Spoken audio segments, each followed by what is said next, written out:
je vais raconter des histoires.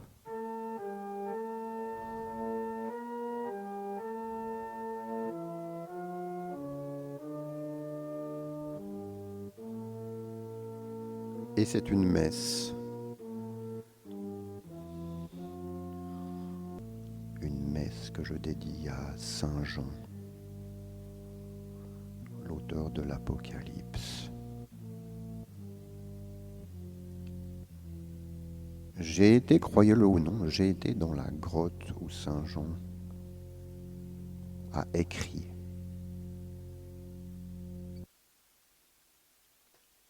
l'Apocalypse.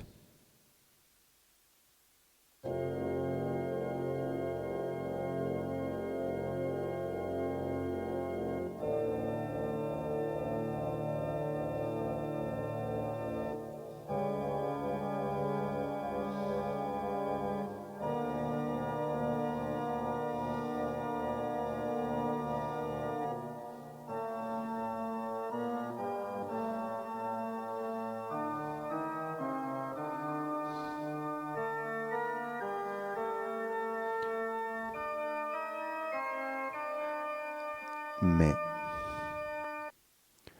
mettons une orgue plus tranquille pour raconter cette histoire.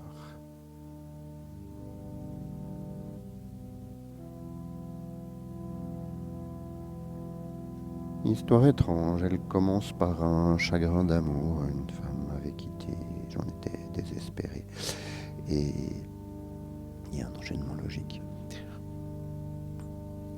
Pour me soigner de ce chagrin d'amour, je buvais des grandes quantités d'hydrolat de rose. L'hydrolat, c'est ce qui reste dans l'eau quand on a fait une huile essentielle.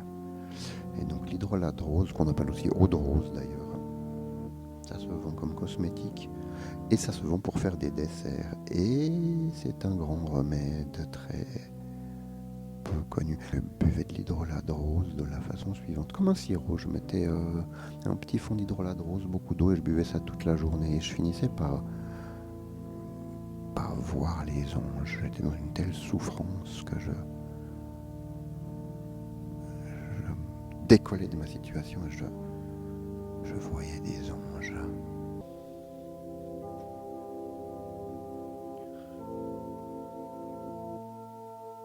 Un de mes maîtres à penser, Viviane, me parle d'une île où on peut apprendre à parler avec les anges. Une femme enseigne à parler aux anges. Cette île elle vit dans une île qui s'appelle Patmos, une lointaine île grecque, l'île où Saint Jean a écrit l'Apocalypse justement. Je me rends à l'endroit où Saint Jean a écrit donc l'Apocalypse. Pardon, je peux pas m'en empêcher. Donc je me rends dans la grotte où Saint Jean a écrit l'Apocalypse.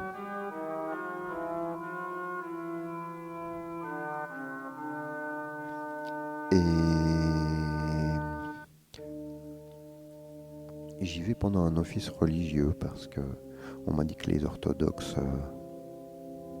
chantaient extraordinairement bien et que maintenant cette grotte a été transformée en église et elle est tenue par évidemment des religieux grecs, donc orthodoxes.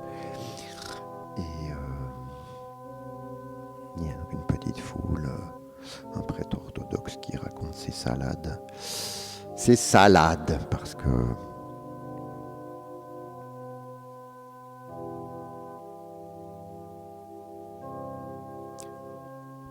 je ne peux plus avoir de respect pour ces gens-là après ce que je les ai vus faire et être.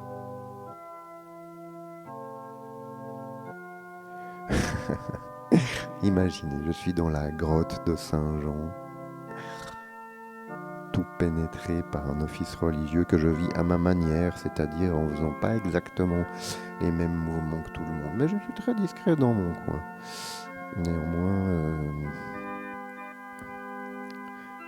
faut savoir que j'ai des problèmes de paralysie aussi. C'est pas évident pour moi de suivre la chorégraphie obligatoire en vigueur. Donc bref, j'ai mes mains devant moi, écartées en signe de prière, et je vis ça bien.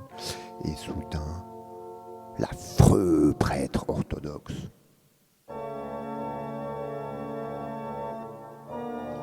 me bondit dessus, en image. Il se met face à moi et il se met à hurler. What are you doing? Are you Christian? Are you doing yoga? Are you Christian? Le prêtre me demande si je suis chrétien et si je ne suis pas en train de faire du yoga par hasard. Bon. Ah, ces gens-là.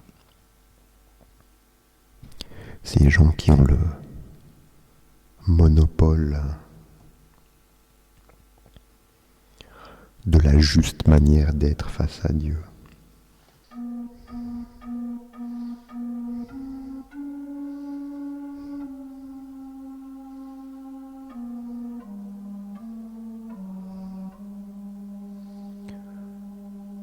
Hey Yamayo, hey Yamayo, wanahene yo, hey Yamayo,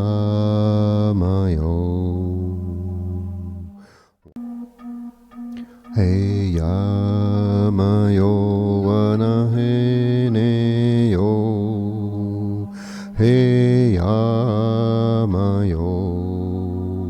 wanahene yo.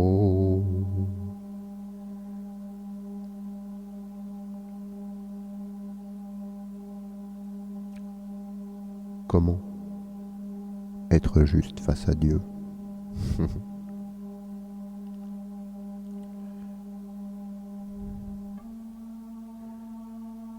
J'ai vécu au Brésil, et au Brésil j'allais à toutes les messes. Non, c'est pas vrai, j'allais pas à toutes les messes. J'étais dans un petit village où il y avait beaucoup d'églises, et j'allais aussi souvent que je pouvais à la messe. Mais chaque fois dans une église différente.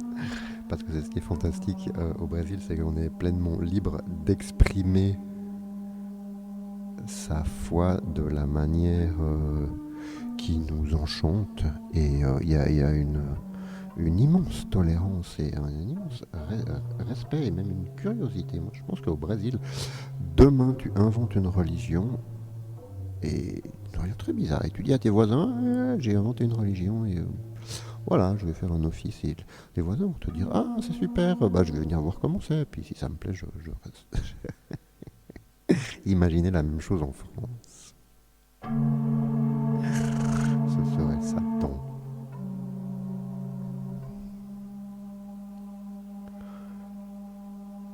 Je suis devenu chrétien en Amérique du Sud. En tout cas, j'ai eu contact fort avec des entités chrétiennes en Amérique du Sud en buvant des plantes psychotropes dans la forêt amazonienne. Parce qu'il y a dans la forêt amazonienne, j'y avais été pour ça. Il y a là-bas une des dernières traditions chamaniques propres, pures. Pas de chichi, pas d'histoire, pas de... Vraiment, on se concentre sur... pas de décorum en fait. Les gars, ils ont... Tout le décor qu'ils ont, c'est un morceau de cristal. Et... Pas de blabla, pas de discours, juste on boit une boisson qui ouvre la porte des esprits. Et qui soigne.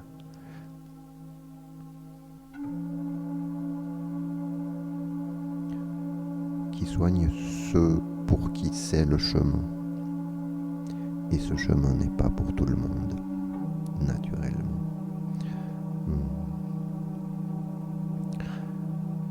Donc j'étais en Amazonie. Et si je suis devant vous aujourd'hui à chanter, je le dois à ce que j'ai vécu là-bas. en fait. Après ma première nuit de transe, le chaman me dit « Toi, tu vas chanter ». Ce qui m'a vraiment surpris.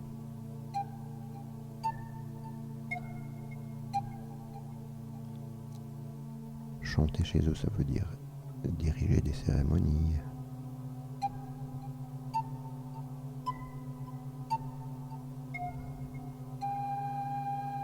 Et j'étais vraiment intrigué.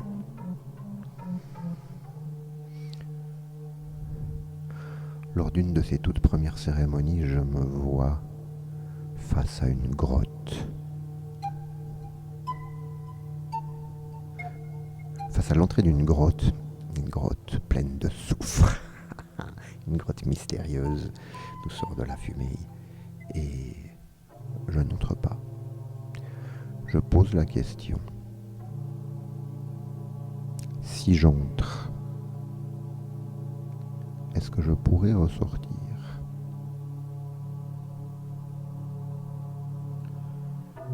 Et je ne reçois pas de réponse.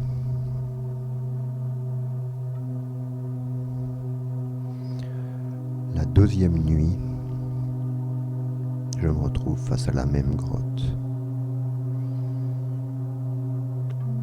Et là, malgré que je n'ai pas reçu de réponse, je décide de rentrer dans cette grotte.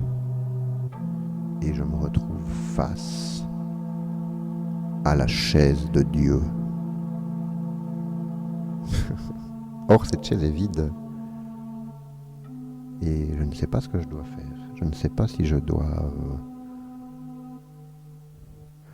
monter sur le siège, attendre qu'il vienne.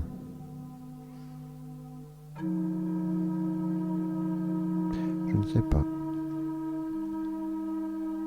Et en vérité, je ne sais toujours pas.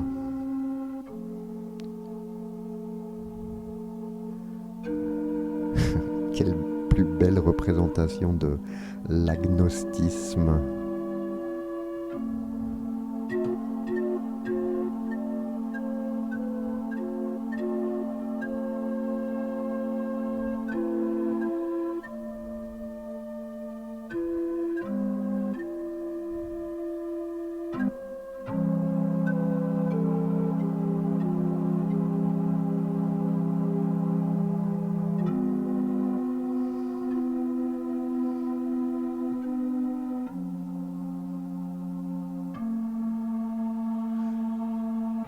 Une nuit encore, je me sentirai traverser les murs d'un vieux monastère du Moyen-Âge.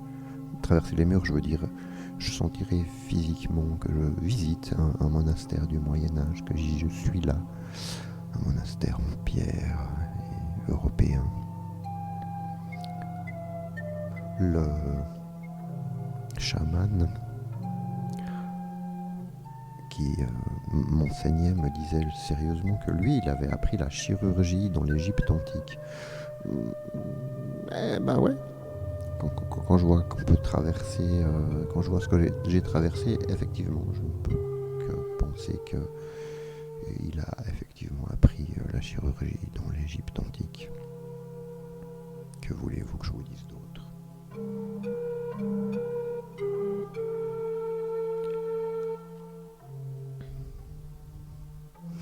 Sinon qu'il est plein de manières d'être face à Dieu et que beaucoup sont respectables et que ceux qui croient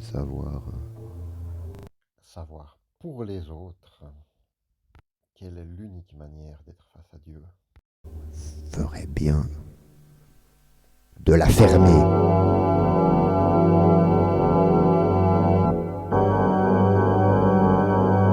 Avant que le diable les engouffre. Car je pense sérieusement que c'est un péché capital que de prescrire pour les autres quelle est la seule manière d'être face à Dieu.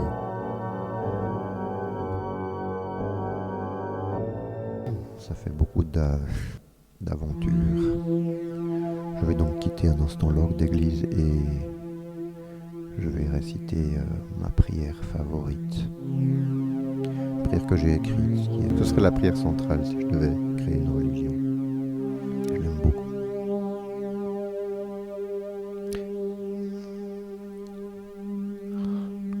À partir d'où je suis, j'émerge.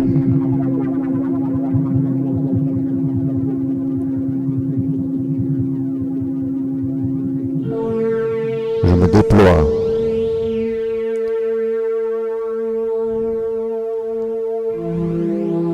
Je me déplie.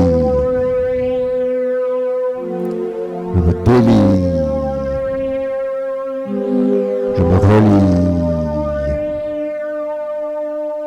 Et je souris.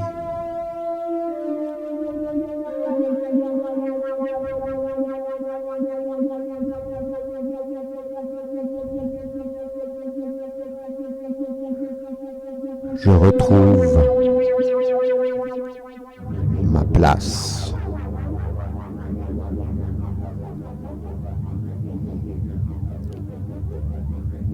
Le ton s'efface.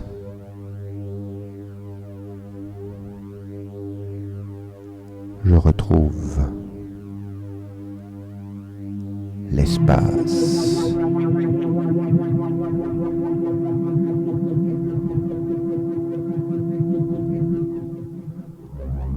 En moi, au fond de moi, au plus profond de moi, je retrouve l'espace.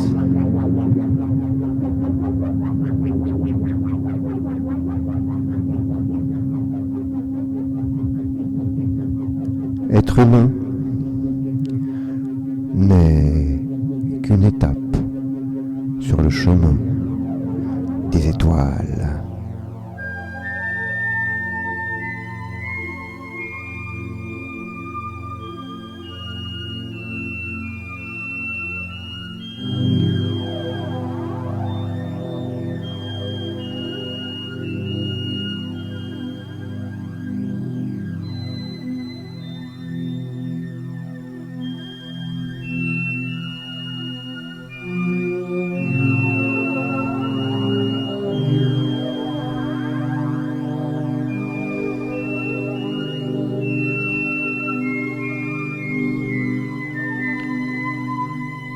Les étoiles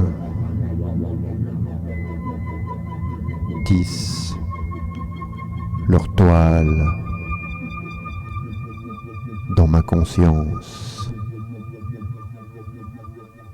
Les étoiles tissent leur science.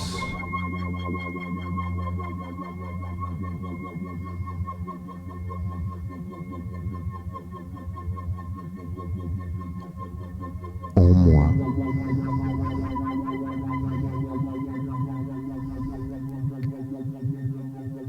autour de moi, au plus profond de moi, l'espace.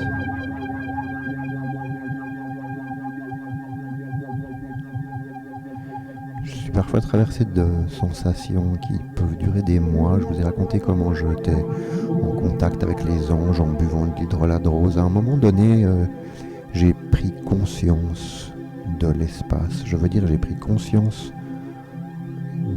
des galaxies, des étoiles qui nous entourent. Essayez d'imaginer, pendant plusieurs mois, je sentais l'univers lointain autour de moi. Je le sentais dans mon ventre, je sentais cet espace immense qui nous entoure réellement. C'est juste une question de savoir à quelle distance, à quel rayon de perception on est en nos sens. On peut réellement sentir cet espace lointain. Un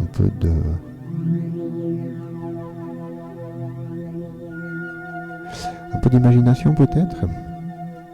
mais aussi savoir ne pas se fixer ne pas rester limité à nos habitudes perceptuelles, je dirais.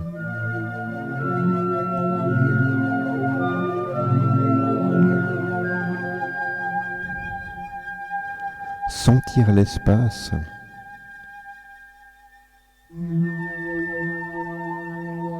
l'espace immense entre les étoiles, sentir les étoiles dans son ventre. Regarder le ciel, ça peut aider, mais vraiment les sentir en soi. C'est peut-être le remède ultime contre la mort.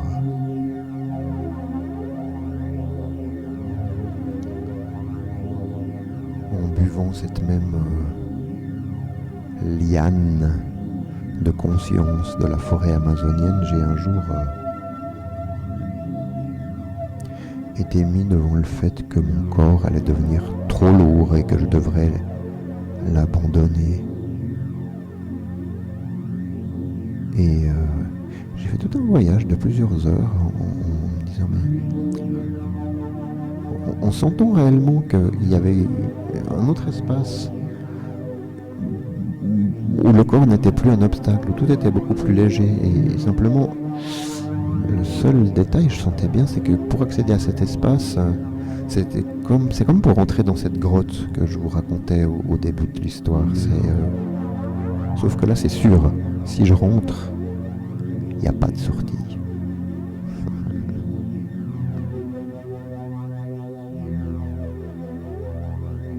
Donc c'est un pas qu'il faut franchir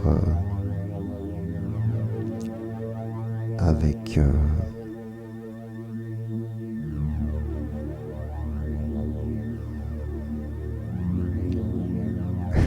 le mot qui me vient c'est avec modération. C'est rigolo, mourir avec modération.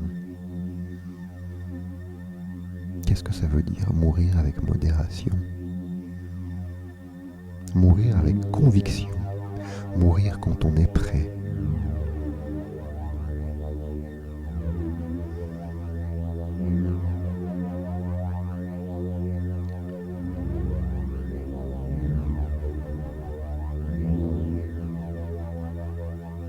J'imagine, ça m'est arrivé d'imaginer, j'imagine que mon cœur s'arrête de battre. Il faut pouvoir être tout à fait tranquille par rapport à ça. Au moment où ton cœur s'arrête de battre, en fait, ton cerveau est encore en train de fonctionner. Tu es encore conscient et tu dois le savoir. Pendant quelques minutes, tu sais, tu as l'intime conviction que ton cœur s'est arrêté de battre. Et que donc tu es dans ce corps conscient pour encore très peu de temps. Et il faut pouvoir être tout à fait tranquille face à cela. Je pense que c'est un bon exercice de juste imaginer ça. Un exercice spirituel. Imagine que tu observes ton cœur qui s'arrête de battre. Tu es dans ta tête. Et tu sais, voilà, c'est fini. C'est en tout cas fini pour ce corps physique, c'est fini pour cette vie que je viens de vivre.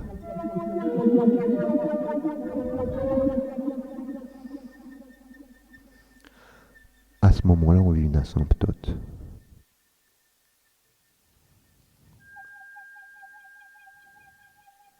Le temps s'efface, comme dans ma prière.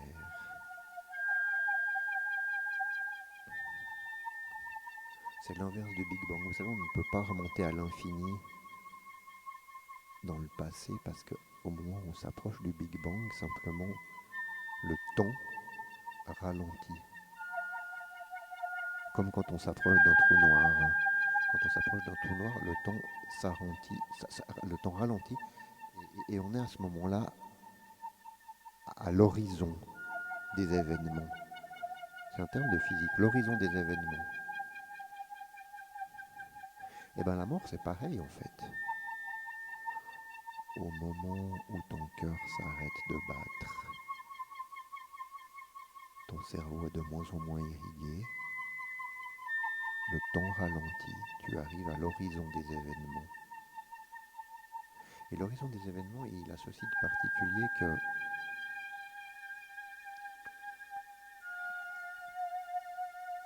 on n'arrive jamais tout à fait de l'autre côté. C'est une limite, ça l'asymptote. C'est une limite dont on se rapproche infiniment sans jamais l'atteindre, comme la tortue d'Achille. Vous vous souvenez de la tortue de... C'est Achille, la tortue d'Achille. Achille court 2 fois plus vite que la tortue. Je suis très fier de mon histoire.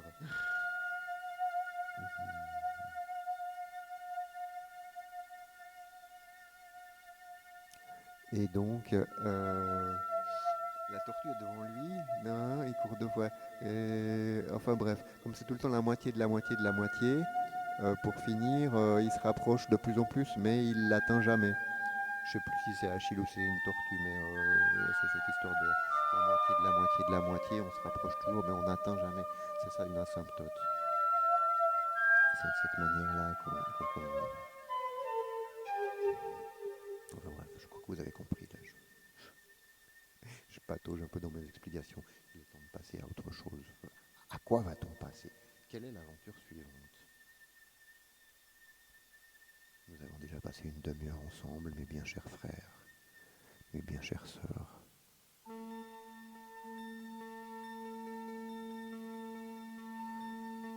Il est peut-être temps de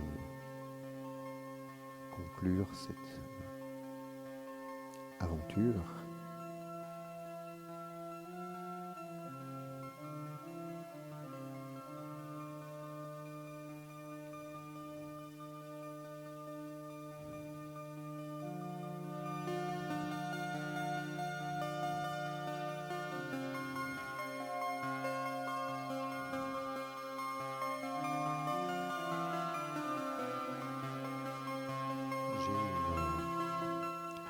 Demande à vous faire.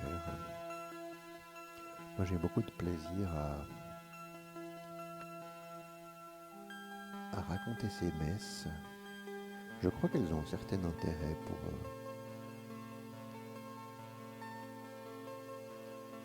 et j'ai besoin d'avoir un public plus nombreux. Donc si vous êtes arrivé jusqu'ici, ça fait peut-être depuis une demi-heure, c'est que vous avez trouvé ça suffisamment intéressant pour être resté jusqu'ici. Et donc j'aimerais vous demander de vous abonner, d'envoyer cette messe, ce texte, cette histoire, de l'envoyer à vos amis, aux personnes que vous jugez dignes de recevoir ces messages.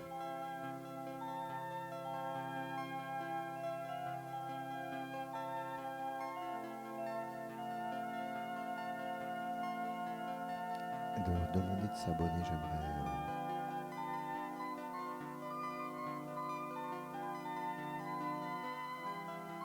Voilà, c'est le vieux truc des youtubeurs qui veut plus d'abonnés. Non mais bon, vous voyez ce que je veux dire. Moi, je veux bien raconter ma vie, mais il faut que j'aie un public. Et puis vous avez vu que c'est plus que ma vie que je raconte. Vous avez vu qu'il y a quelque chose de... Et à travers les anecdotes de ma vie, j'arrive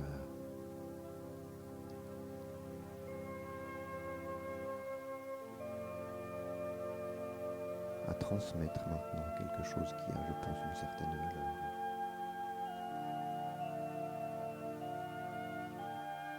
Donc, si vous avez aimé, faites circuler.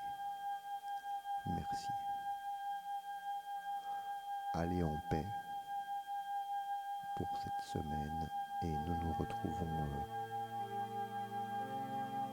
si Dieu le veut,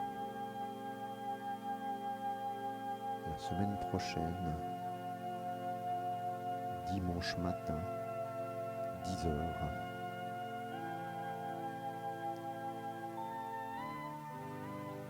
pour le moment, je fais des messes enregistrées, préenregistrées, que je relâche. C'est-à-dire qu'elles sont libérées chaque dimanche à 10h ou à 9h. Et dans quelques mois, si Dieu le veut, si mon public le veut, je ferai peut-être ces messes en direct. En direct par informatique, j'ai plein de petits claviers. Et à ce moment-là, elles seront donc en direct, elles seront dans le public. Comme ça se fait de nos jours. Avec toutes ces machines modernes qui nous entourent. Allez, bon dimanche et bonne semaine.